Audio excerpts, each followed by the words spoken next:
Hello guys, in today's video I'll show you how to stop furniture dragging sounds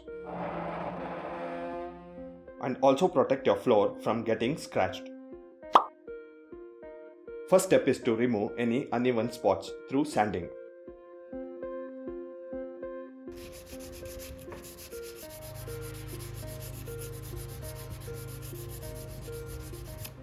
Next, clean the sanded area.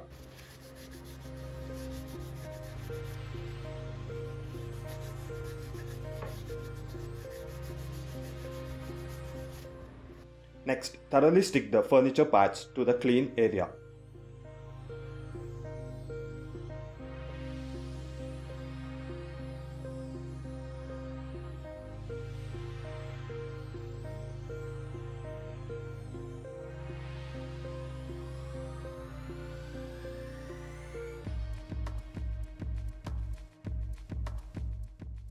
Here is the end result.